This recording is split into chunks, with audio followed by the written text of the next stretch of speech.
देख रहे हैं स्वराज एक्सप्रेस पर किसान बुलेटिन। मैं हूं आपके साथ अनेका आर्यन। खेती किसानी और ग्रामीण भारत की ताजा तरीन खबरें, लेकिन सबसे पहले एक नजर हेडलाइंस पर। टिड्डियों को लेकर FAO ने जारी की गंभीर चेतावनी। कहा, हॉर्न ऑफ अफ्रीका से टिड्डियों के सीधे भारत पाकिस्तान पहुंचने का जोखिम, दोनों देशों को तैयारियां करने की सलाह। फसल बीमा स्वैच्छिक होने के बाद घटी किसानों की संख्या। बीते साल खरीफ सीजन के मुकाबले इस बार लगभग 90% किसानों ने नहीं कराया बीमा। किसानों को जागरूक करने पर दिया जा रहा है जोर। हरियाणा की खट्टर सरकार ने 3 गुना बढ़ाया मनरेगा का दायरा। मौजूदा वित्त वर्ष के लिए ग्रामीण विकास विभाग के कार्यों को किया शामिल। 1 करोड़ दिनों का रोजगार सृजित करने का लक्ष्य रखा। और पंजाब में केंद्र के अध्यादेशों के विरोध में उतरी आम आदमी पार्टी। कहा, किसान हितों से धोखा है अध्यादेश। 20 जुलाई को किसान आंदोलन के समर्थन का ऐलान। और अब खबरें विस्तार से।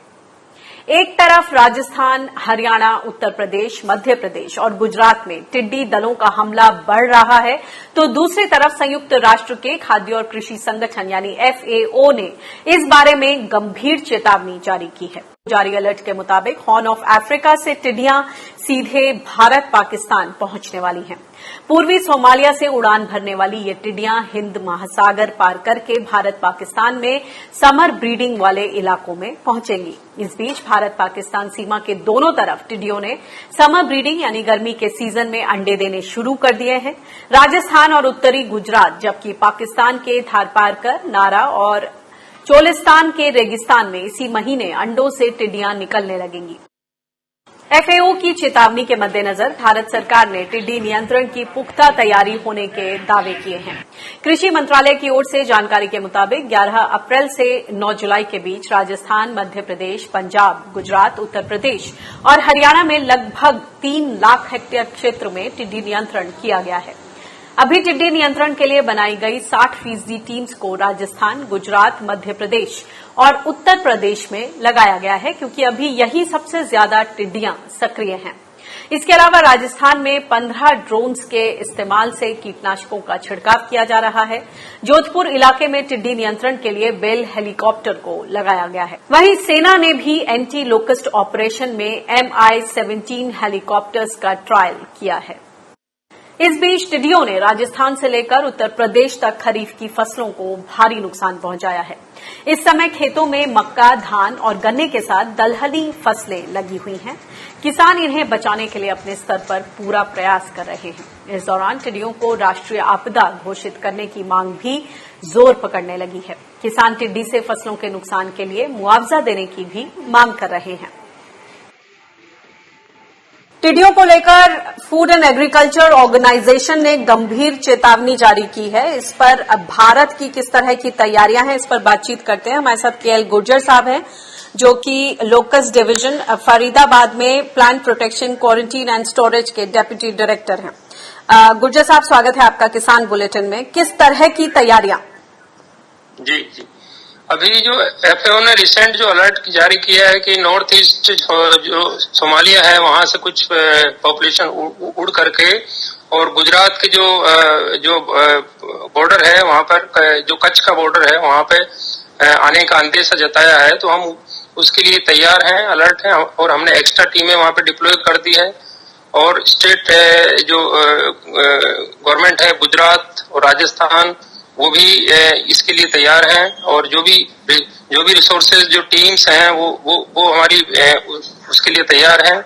और लेकिन इतनी ज्यादा संख्या में आने की संभावना नहीं है। फिर भी जो भी पॉपुलेशन आएंगी उसके लिए हम पूर्णतः जो भी उनको कंट्रोल करने के लिए, और जो उसके साथ ही जो नियर बाई के जो राजस्थान के जो स्टेशन हैं, जैसे कि बाड़मेर है, जालोर है, जैसलमेर है, वहां भी हम इसके लिए जो भी बैकअप सपोर्ट जो चाहिए वो सब हम तैयार किए हैं। जो टीम है सफिशिएंट टीम्स, ताकि उसको टैकल कर सके, हैंडल कर सके। ये बताएं कि हाल ही में हरियाणा से इस तरह की शिकायतें आई थी कि जो पेस्टिसाइड की जगह पानी स्प्रे कर दिया गया और मुकम्मल तरीके से दवाई नहीं छिड़की गई टिड्डियों पर, क्या कहेंगे?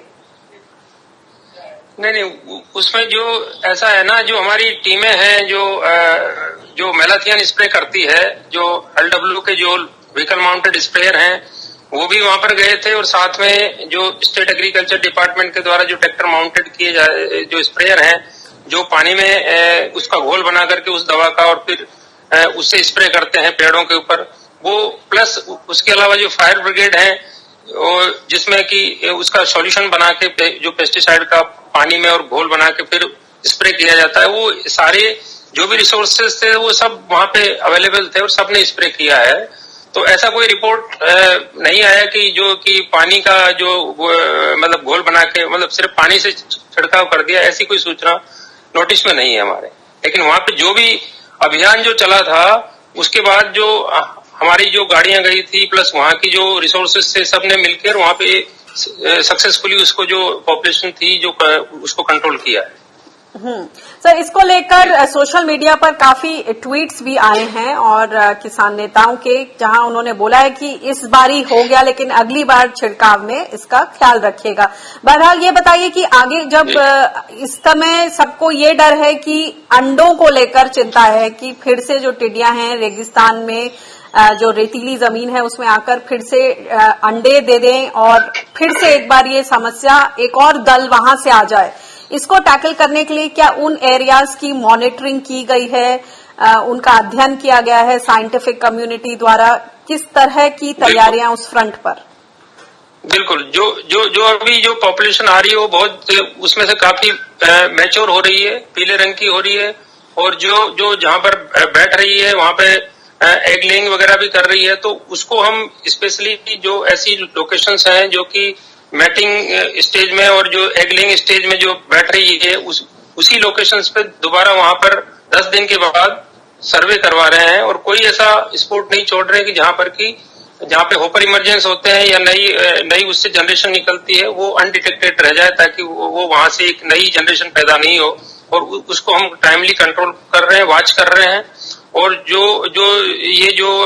इस समय जो बैठ रही है जो येलो पॉपुलेशन जी, उसको भी हम तुरंत कर रहे हैं, कंट्रोल कर रहे हैं। जी, बहुत बहुत शुक्रिया इस जानकारी के लिए। पाम ऑयल के अलावा सोयाबीन, डीगम जैसे खाद्य तेलों का सस्ता आयात बढ़ने से तिलहन के दाम पर सीधा असर पड़ा है। इससे सरसों, मूंगफली और सोयाबीन के भाव में लगातार नरमी बनी हुई है। इसे देखते हुए सॉल्वेंट एक्सट्रैक्टर्स एसोसिएशन खाद्य तेलों पर आयात शुल्क बढ़ाने की मांग कर चुकी है। वहीं कारोबारियों का कहना है कि मलेशिया के पास पहले से पाम तेल का स्टॉक जमा है और इस बार वहां उत्पादन भी बढ़ने वाला है, इसलिए सरकार को अपने किसानों और घरेलू तेल बाजार को बचाने के लिए खाद्य तेलों पर आयात शुल्क बढ़ाना चाहिए। सॉल्वेंट एक्सट्रैक्टर्स एसोसिएशन ने खाद्य तेलों की ब्लेंडिंग रोकने की मांग की है। इसके जरिए तेल कंपनियां सरसों तेल में सस्ते पाम ऑयल या सोयाबीन डीगम की ब्लेंडिंग करके यानी उसे मिलाकर फिर तेल को ऊंचे दामों पर बेचती हैं। अगर देश में तिलहन के स्टॉक्स और उत्पादन की बात करें तो किसानों के पास पहले का सोयाबीन बचा हुआ है। इसके अलावा अच्छे मानसून के चलते इस बार सोयाबीन की फसल बहुत अच्छी रहने की उम्मीद है।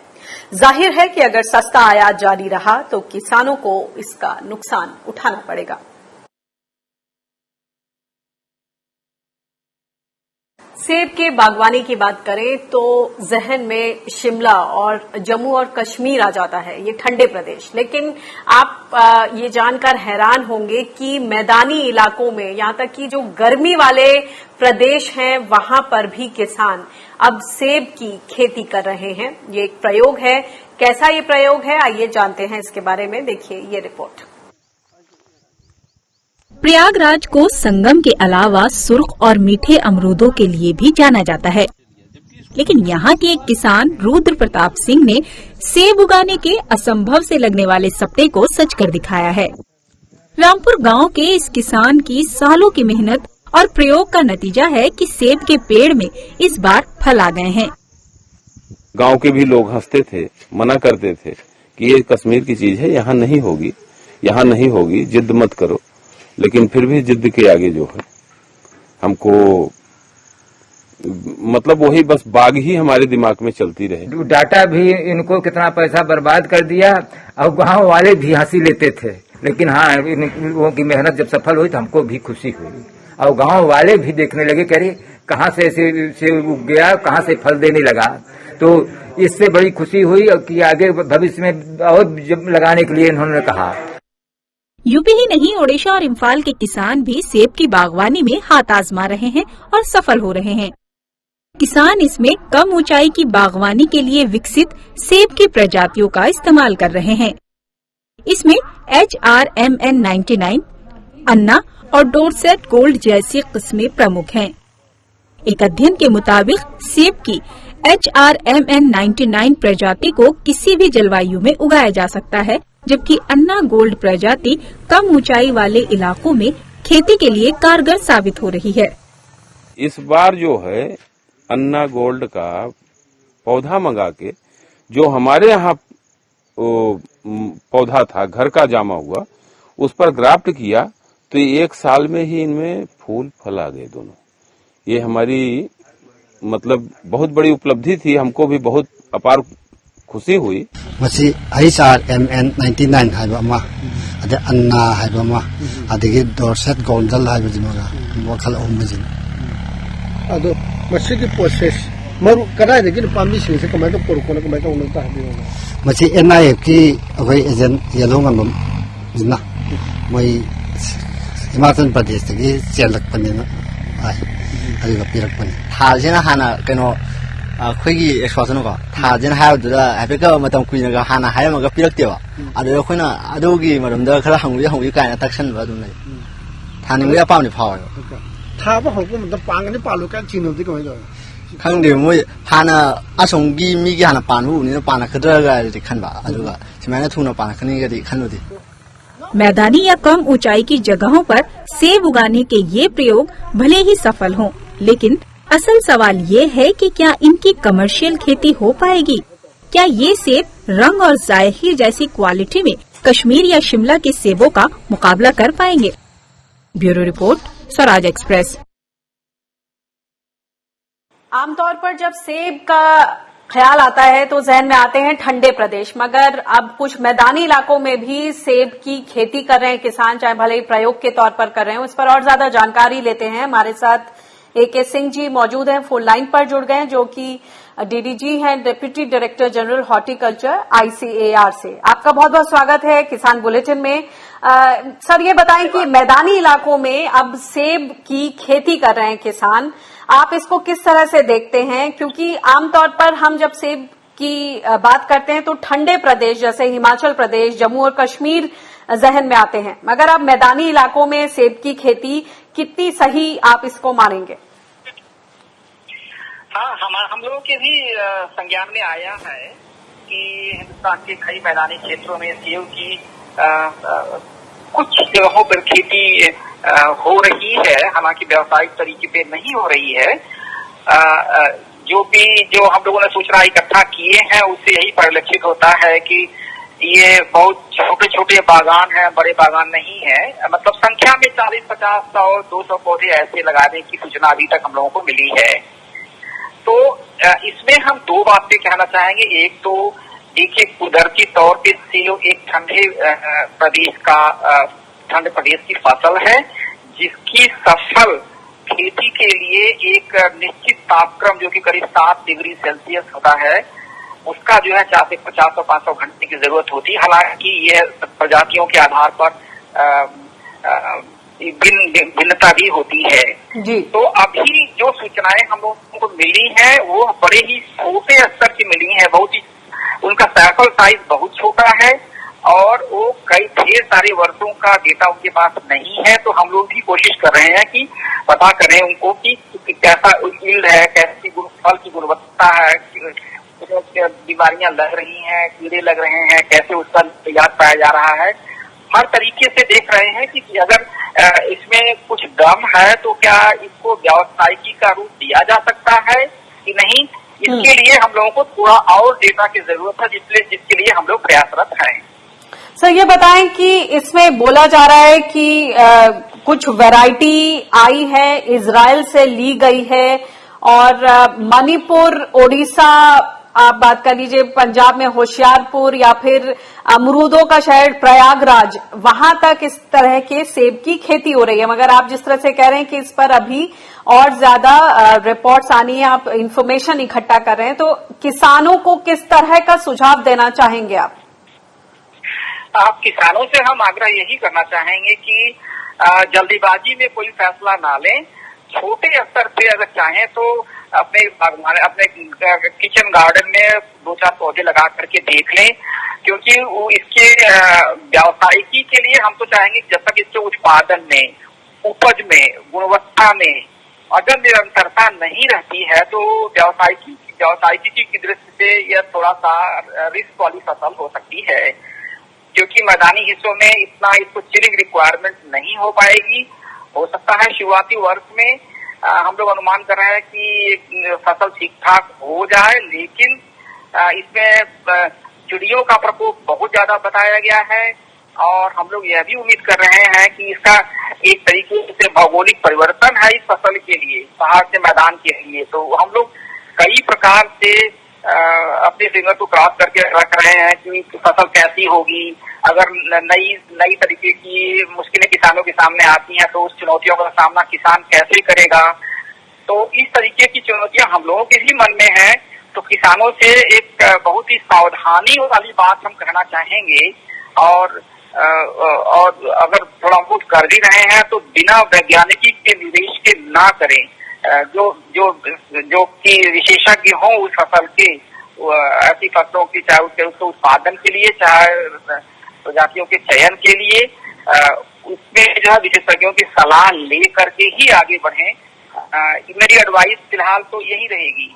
जी, बहुत बहुत शुक्रिया इस जानकारी के लिए, इस एडवाइस के लिए। धन्यवाद। धन्यवाद, नमस्कार।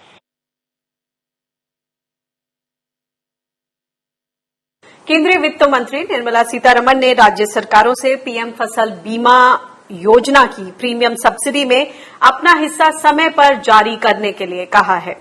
फसल बीमा योजना की समीक्षा बैठक में उन्होंने सुझाव दिया कि जिन राज्यों में सब्सिडी लंबित है वहां इस पर लगातार नजर रखी जाए ताकि किसानों को समय पर फसल बीमा क्लेम का भुगतान किया जा सके। केंद्र सरकार ने अब फसल बीमा योजना को कृषि कर्ज लेने वाले किसानों के लिए स्वैच्छिक बना दिया है। इससे बीमा कवरेज घटता जा रहा है। इसे देखते हुए वित्त मंत्री निर्मला सीतारमण ने किसानों को फसल बीमा को लेकर जागरूक करने के लिए कदम उठाने की भी अपील की। पीएम फसल बीमा योजना की आधिकारिक वेबसाइट के मुताबिक 2019 के खरीफ सीजन में 2182 करोड़ किसानों ने फसल बीमा कराया था, जबकि इस साल अब तक सिर्फ 259 करोड़ किसानों ने फसल बीमा कराया है।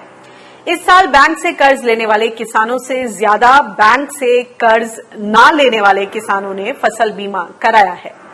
इसके लिए बीमा क्लेम देने में बीमा कंपनियों की मनमानी को वजह बताया जा रहा है। देश में मनरेगा के तहत सबसे ज्यादा मजदूरी देने वाले राज्य हरियाणा सरकार ने अब इस योजना के दायरे को लगभग 3 गुना बढ़ा दिया है। मुख्यमंत्री मनोहर लाल खट्टर की अध्यक्षता में आयोजित समीक्षा बैठक में इसकी जानकारी दी गई। साल 2020-21 के लिए मनरेगा में ग्रामीण विकास और इससे जुड़े अन्य विभागों के कार्यों को शामिल किया गया है। इसके तहत सरकार ने इस साल 1 करोड़ दिन का रोजगार पैदा करने का लक्ष्य रखा है। सरकार ने अब तक 45 लाख दिनों का रोजगार देने का दावा किया है। आपको बता दें कि हरियाणा में मनरेगा के तहत मजदूरी 300 रुपए है, जो कि देश में सबसे ज्यादा है। पंजाब में केंद्र सरकार के अध्यादेशों का कांग्रेस ही नहीं बल्कि आम आदमी पार्टी भी विरोध कर रही है। पार्टी ने इसके खिलाफ 20 जुलाई को होने वाले किसान आंदोलन का समर्थन किया है। इस मुद्दे पर पंजाब में आम आदमी पार्टी के विधायक दल के नेता हरपाल चीमा से बातचीत की हमारी संवाददाता ईशा ठाकुर ने। केंद्र सरकार की तरफ से कृषि संबंधी जो अध्यादेश लेकर आया गया है उसको लेकर आम आदमी पार्टी ने भी खासी नाराजगी जताई है। इस वक्त मेरे साथ विधायक दल के नेता आम आदमी पार्टी के हरपाल चीमा जी हैं। सर, क्योंकि किसान जथेबंदियां लगातार कह रही है कि वो सड़कों पर उतरेगी, अब आम आदमी पार्टी इस मुद्दे को किस तरीके से भुनाएंगे? हालांकि आपने जरूर कहा है कि आप कैप्टन सरकार के साथ हैं। देखिए, 3 जो ऑर्डिनेंस हैं जो कृषि को लेकर गवर्नमेंट ऑफ इंडिया ने जारी किए हैं, ये समय नहीं था उन ऑर्डिनेंस को जारी करने का। ये बहुत दुख की बात है कि इस समय किसानों के अगेंस्ट जो गवर्नमेंट ऑफ इंडिया है, जो मोदी साहब की सरकार ने 3 ऑर्डिनेंस लेके आई है, ये किसानों के लिए बहुत ही हानिकारक होगा। ये बहुत ही खतरनाक जो है ऑर्डिनेंस आए हैं। इनसे किसान की जो खेती है वो खत्म हो जाएगी, किसान खत्म हो जाएगा, किसान जो है आत्महत्या करने के लिए मजबूर होगा, किसान सुसाइड करेगा। इसका आम आदमी पार्टी पंजाब में विरोध करती है, पूरे देश में विरोध करती है। जहां भी हमारी पार्टी की इकाईज है वहां पे हम इसका विरोध कर रहे हैं। और हमने सर्व पार्टी मीटिंग में, जब ऑल पार्टी मीटिंग हुई थी कैप्टन साहब के साथ पंजाब के मुख्यमंत्री, तब भी इसका विरोध किया था।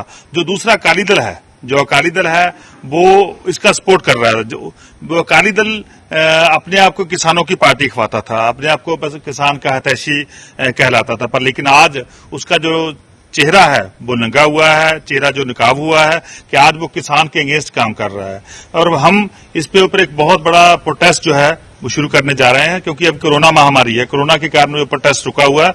जिस दिन भी थोड़ा सा ठीक हुआ उस दिन भी हम लोगों को लामबंद करेंगे और हर किसान के पास जाएंगे, हर जो कमीशन एजेंट है, जिसे आड़तीय बोलते हैं पंजाब में, उसके पास जाएंगे, लेबर के घर पे जाएंगे, उनको बताएंगे कि जो ऑर्डिनेंस है इन्होंने आपकी जिंदगी को तबाह कर देना है, और उनको लामबंद करके, उनको इकट्ठे करके एक जन आंदोलन जो है वो देश की बीजेपी मोदी सरकार के खिलाफ शुरू करेंगे। सर, जिस तरीके से अब किसानों ने खुली लड़ाई का ऐलान कर दिया है, अब जितने भी किसान जथेबंदियां हैं वो अपना उन्होंने धरना प्रदर्शन जारी कर दिया है। आप किस तरीके से किसानों के इस धरने को सपोर्ट करेंगे? देखिए, 20 तारीख को बहुत सारी किसान जथेबंदियां उन्होंने संघर्ष का ऐलान किया है। जो भी किसान जथेबंदी, जो भी किसान की ऑर्गेनाइजेशन है वो प्रोटेस्ट करेगी, खासकर ऑर्डिनेंस के खिलाफ, इलेक्ट्रिसिटी एक्ट के खिलाफ, क्योंकि इलेक्ट्रिसिटी एक्ट आने से उनको जो सब्सिडी मिलती है बिजली पे वो खत्म हो जाएगी। जो भी किसान जथेबंदी इस पे संघर्ष करेगी, आम आदमी पार्टी उसका खुल के साथ देगी। जो भी प्रोटेस्ट वो लिखेंगे, जो भी प्रोटेस्ट की वो रूपरेखा ऐलान करेंगे, हम उनका समर्थन करेंगे। धन्यवाद। ये थे विधायक दल के नेता हरपाल सिंह चीमा, जिनका कहना है कि जिस तरीके से केंद्र सरकार अध्यादेश लेकर आई है ये किसान विरोधी है, और किसानों पंजाब में हर एक किसान के पास ये जाएंगे और साथ ही आड़तियों के पास भी जाएंगे, जिन्हें ये अवगत कराएंगे कि किस तरीके से जो केंद्र सरकार है वो एमएसपी से पीछे हटना चाहती है और इसका सीधा नुकसान किसानों और आड़तियों को होगा। कैमरामैन शहद के साथ स्वराज एक्सप्रेस के लिए चंडीगढ़ से ईशा ठाकुर। एक राजस्थानी कहावत है कि खजूर की खेती करने वालों को फल खाने के लिए ऊपर की ओर देखना पड़ता है, यानी खजूर के पेड़ में 10 साल बाद फल लगते हैं। लेकिन central arid zone research institute के वैज्ञानिकों ने अब इस कहावत को गलत साबित कर दिया है। कैसे, देखिए ये रिपोर्ट। सेहत से भरपूर और जुबान को मिठास से भर देने वाले खजूर से लदे ये पेड़ लगे हैं जोधपुर के central arid zone research institute में। ये खजूर की अर्ली वैरायटी ADP1 है। इस प्रजाति की खासियत है कि ये 9 से 10 साल में नहीं बल्कि महज 2.5 साल में फलने लगती है। ये संभावना खजूर की कम है, क्योंकि यहाँ बारिश के टाइम पर ही इसका फल पकता है। लेकिन अब हमको एक ये वैरायटी ऐसी मिली जो अर्ली वैरायटी है। अभी किसान क्या कर रहा है कि हमने पिछले 5 साल से देखा है, वो सीधा फल इसका काट करके कच्चा स्टेज में टहनी वो रेडी पे बेच देता है और लोग उसको खरीद के खा रहे हो और एंजॉय कर रहे हैं। टिश्यू कल्चर से तैयार इन पौधों को 2014 में आनंद कृषि विश्वविद्यालय से लाकर लगाया गया था। इनमें करीब 2.5 साल बाद ही फल आ गए। पहली बार प्रति पेड़ की पैदावार 10 से 15 किलोग्राम के बीच रही, लेकिन अब प्रति पेड़ उत्पादन बढ़कर 50 से 70 किलोग्राम के बीच पहुंच गया है। वैज्ञानिक इसे किसानों के लिए और लाभकारी बनाने के लिए इसके वैल्यू एडिशन पर शोध कर रहे हैं। खजूर के फल की खेती करते हैं, कई बार किसानों की समस्याएं आती हैं। वो कहते हैं कि साहब हमारी तो अब इतनी ज्यादा पैदावार हो रही है, मार्केट में पहले हम 200 रुपए किलो के हिसाब से बेचते थे, अब 50 रुपए भी नहीं मिल रहे। तो उसके लिए भी हम प्रयास कर रहे हैं कि हम इसका वैल्यू एडिशन कर सकें। हमने खजूर के फल को ड्राई किया, 80% जब उसका मॉइस्चर निकाल देते हैं, फल सॉफ्ट रहता है, मीठा रहता है। तो उसको आप सॉफ्ट फल को सीधा छोटे पैकेट्स में वैक्यूम पैक करके मार्केट में बेच सकते हैं। वैज्ञानिकों की माने तो खजूर की बागवानी से किसान सिर्फ फल बेचकर ही नहीं बल्कि नर पौधों के पराग से भी अच्छी कमाई कर सकते हैं। कैसे, जरा सुनिए। अगर आप सिर्फ नर के पौधों को ही ग्रो करें और उसका परागन इकट्ठा करें। वो परागन जो है आपका मार्केट में, क्योंकि इसी परागन की कमी रहती है, हम लोग परागन जो है खजूर में हाथ से करते हैं, तो मार्केट में आप उसको 10,000 से 15,000 रुपए प्रति किलो के हिसाब से बेच सकते हैं। तो वो भी एक संभावना है कि आपने जहां मादा खजूर के पौधे लगाए हैं वहां कुछ आप नर के पौधे भी लगाइए और उसमें से जो परागन निकलता है आप अपने पौधों में लगाइए, परागन को कीजिए, खजूर आपकी अच्छी आ जाएगी। दूसरा, आप उसको मार्केट में भी बेच सकते हैं। सही देखभाल और सिंचाई का इंतजाम करके खजूर के पेड़ों से लगभग 50 साल तक उत्पादन हासिल किया जा सकता है। ऐसे में जल्दी फल देने वाली खजूर की ये प्रजाति राजस्थान के किसानों के लिए कमाई का बेहतरीन जरिया बन सकती है। राजस्थान के जोधपुर से योगेश दवे के साथ ब्यूरो रिपोर्ट, स्वराज एक्सप्रेस। और इसी के साथ खेती किसानी और ग्रामीण भारत की खबरों में फिलहाल इतना ही। देश दुनिया की ताजा तरीन खबरों के लिए आप बने रहिए स्वराज एक्सप्रेस के साथ। मुझे दीजिए इजाजत, नमस्कार।